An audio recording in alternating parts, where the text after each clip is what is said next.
The UK is in free fall. The economy is now officially contracting. I think it's fairly clear that the economy has been stagnating. So the United Kingdom today is, on average, per person, 40% poorer than the average person in the United States. And the government is out for blood, looking to tax more and more from anyone who is successful. Labour introduced their budget, which included that big increase in business taxation. Today, I'm going to tell you what our British clients are doing to escape the UK, legally reduce or eliminate their taxes overseas, and leave behind the mayhem. I told you back in October that I've now actively suggested that if you're a UK citizen living in the UK, your plan should be ideally switching from a plan B to a plan A. When I look at the torrent of articles about how Labour wants to tax you, how they are genuinely against successful people, to me, this is no longer about I'm going to get a residence permit, I'm going to set up a trust, I'm going to have a few options ready for me. We're happy to help you with that at Nomad Capitalist. But my advice at this point is to have a plan A. This video not being tax advice, but one thing we generally will tell people in a country like the UK or Australia or Canada is if you're going to make a move overseas, the so-called plan A. I'm not planning for the worst but staying put. I'm actively going where I'm treated best. You want to plan for doing that for 3 to 5 years. So you'll want to do it right. We help our clients set everything up right strategically. We also listen to them and hopefully send them to one of the best tax-friendly countries for their needs. We have a couple dozen, but you want to consider that when you're leaving, you're making it a 3 to 5 year commitment ideally. Here's how you want to leave. Number one, there's talk of a new exit tax in the UK. This could affect what it costs you to leave in terms of the value of your business, the value of your Bitcoin, any number of capital gains you've incurred that have not been realized and the tax has not been paid. It could be a substantial cost to leave the UK. Quite frankly, UK taxpayers have it easier than folks in the US, in Canada, in Australia. That may change soon. So this is the kind of situation. Don't dawdle. Don't wait until Labour does something else. This is not the sky is falling, but this is saying, as someone who's had multiple clients come to him after it is too late, once they put that exit tax in, then it's going to potentially cost you hundreds of thousands or millions of pounds more to get out of the system.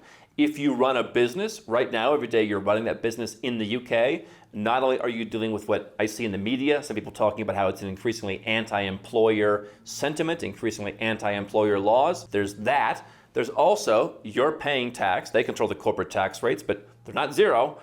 You're paying more tax that theoretically, if we moved your business, or at least part of your business overseas, you could be paying less of that. So every day you're paying more. Now, we work with folks who have remote businesses like Nomad Capitalist. I can live anywhere and I can run this business. We have people working for us, 100 colleagues of mine all over the world. That's an easier business to run. Again, moving that business out of a UK company and into a more tax-friendly jurisdiction is still going to be a process. The sooner you do it, the better, particularly if the value of your company is rising and particularly if the politicians in charge want to come after you. There are ways that even if the business is on the ground, perhaps part of that business could be moved overseas and you could save some more money, and then the money that you actually take out of that business could be treated better because you live overseas. The perspective I want to approach this from is ideally you're going to move your business or that part of your business that's overseas to some 0% corporate tax jurisdiction. We've got about 15 different jurisdictions we work with, some more than others for the majority of our clients. Then you figure out where you want to live, and we're going to talk about that in a minute. And then you figure out how much tax you're willing to pay, and you pay tax where you actually live. You want to consider separating as you're leaving. Where's the best place for my business? Where's the best place for me? One is more emotional driven. Yes, you want to consider why move somewhere else with 40, 45, 50% tax rates. But, people are willing to pay some amount of tax, a reasonable amount of tax. Move somewhere where you agree with the tax rates. You can choose your own tax rate, but you also like the lifestyle, the weather, etc. But then also, where's the best place for my business to reside?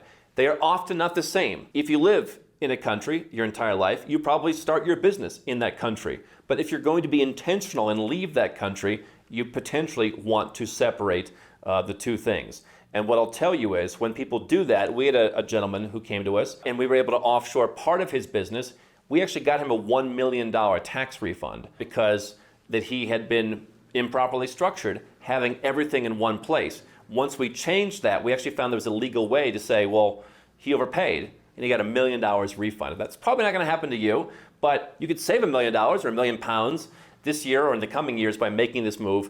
My goal, it doesn't apply to everybody, but just my kind of general advice that I would follow for myself, find a very tax-neutral corporate jurisdiction and then move somewhere else. So where do you go? What I know about most of our British clients right now is they want to move to Europe. Is that partially because out of comfort? Sure. When I started traveling the world, I went to the more commonly known places and I got more and more exotic as I went on. A lot of people in Europe, they like to be in European time zones because they may have staff or different things going on. They don't want to be 8 hours ahead or 8 hours behind. Same thing with our North American clients.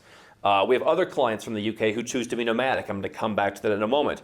We've had historically more of our single British clients who like to move to Asia, primarily Thailand and Malaysia. There are many different options out there, but the bottom line is, where do you go to escape the UK? Pretty much anywhere you want. There are 252 sovereign countries and autonomous jurisdictions all over the world.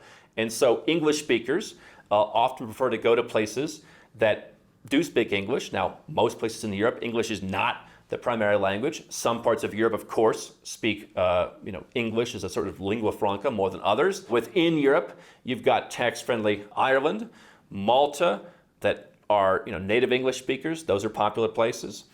You've got places like Belgrade, Serbia, for the slightly more adventurous. They're pretty good in English. Of course, Serbian is their main language, but they do speak pretty good English there. That's for folks who want a bit more of a change. But we've also got folks who want to live to Malaysia, pretty good English speaking there, or Belize, pretty good English speaking there. And so the bottom line is you can go anywhere you want. Again, dozens of tax-friendly countries we've helped our clients move to. Some of them are zero tax. Some of them you might pay 5, 10, 15%.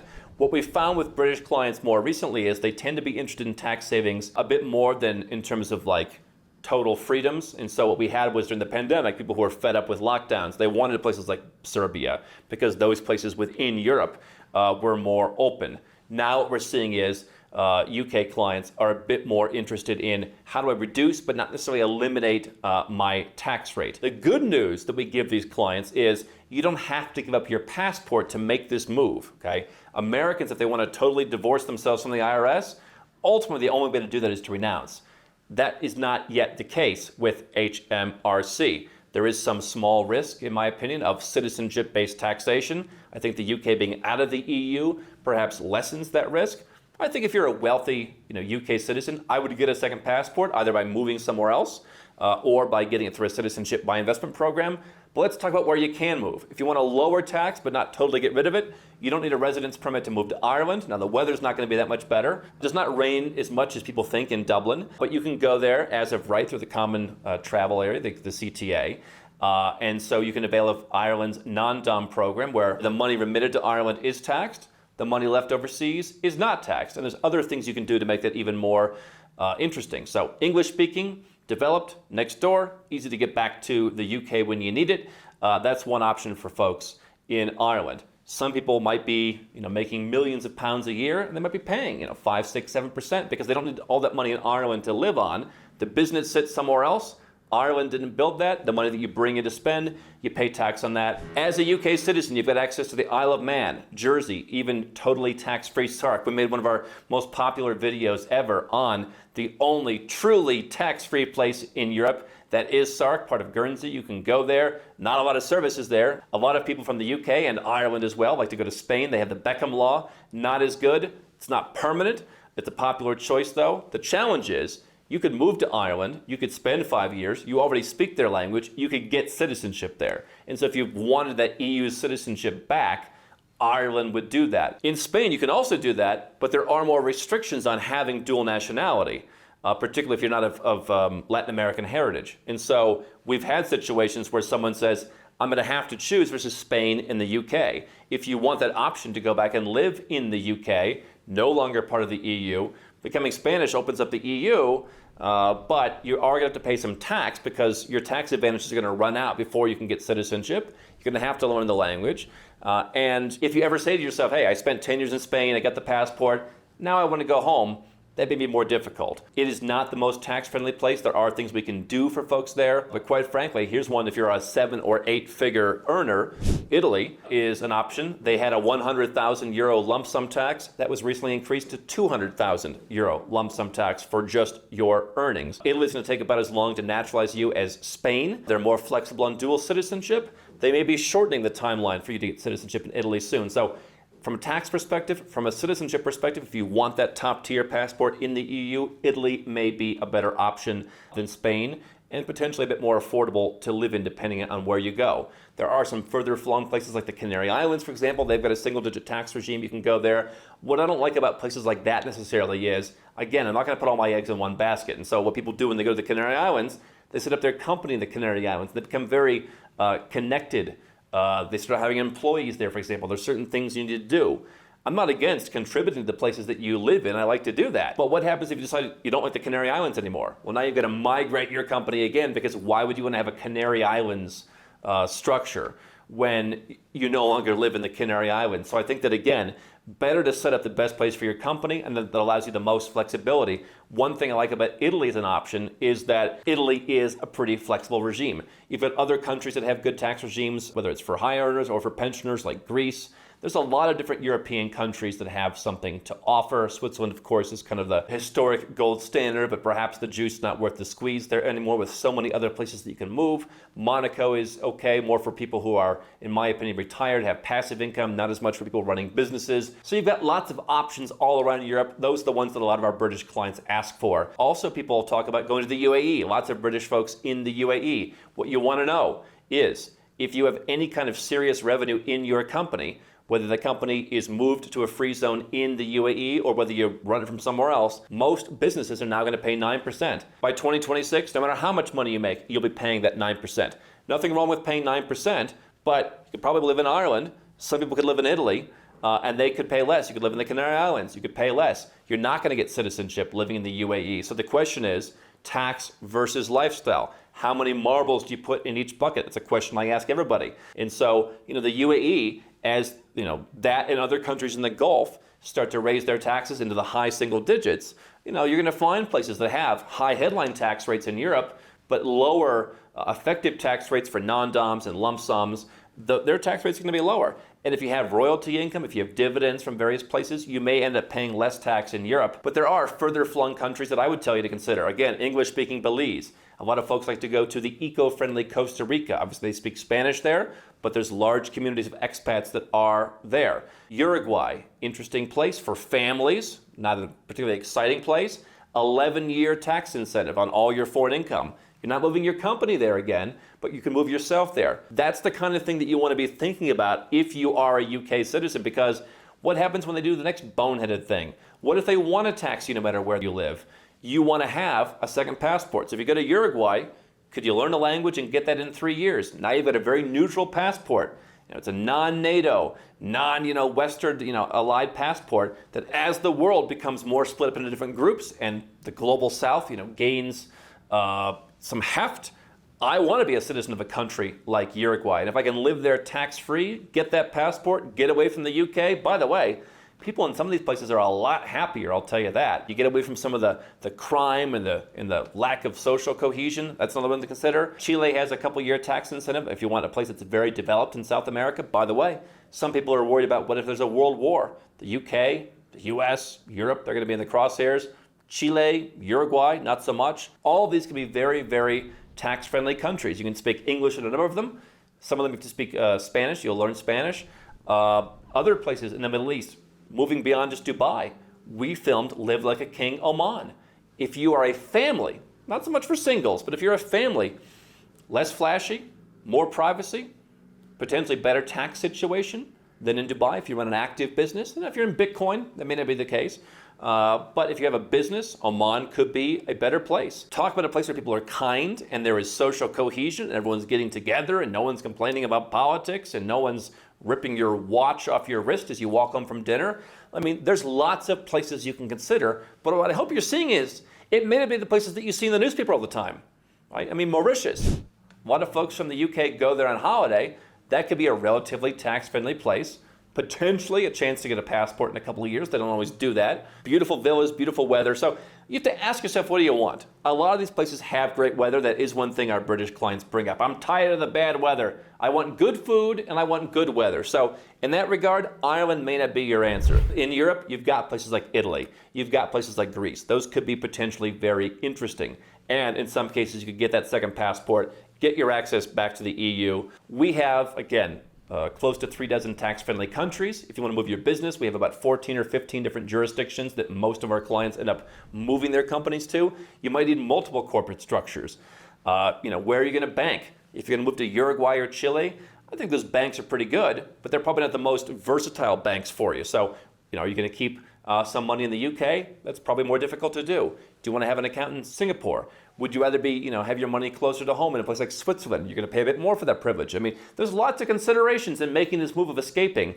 This is our business. It's not just one service we offer. It's a one-stop shop. And I met a client of ours on the streets in Europe a couple months ago. He was a client 4 years ago, and he was trying to add some stuff on. I said, I got to come back because your approach is holistic. Everybody else has one country they sell, and they do one thing. This guy sells trusts in Malta. This guy sells residence permits in Belize. What Nomad Capitalist does, it's your entire solution for how do I get it at the UK? How do I make sure I do that legally so that they don't come back, the wolf doesn't come back to the door later? And how do I make sure I make the right personal lifestyle as well as financial decisions of where I'm going to go and how I separate my entire life? Now, I told you I would tell you if you wanted to live nomadically, how you can do that. We do have some British clients asking about that. The key thing is, for most folks, you're going to need to have a tax residence. So where do you pay tax? You can get out of the UK system, spend a de minimis amount of time there. There's different criteria of how much time you can spend there. But the majority of your time is going to be outside of the UK. And I think, by the way, you'll come to appreciate that. I left the US. I never went back for a single day for years, and I was happier. But if you want to go and say, hey, I'm going to explore my options. Let me go and try out 2 months in 6 different places, see which one I like best. You want to have a tax residence. Some people like me just enjoy spending some time in Latin America. I would not live full-time in Costa Rica.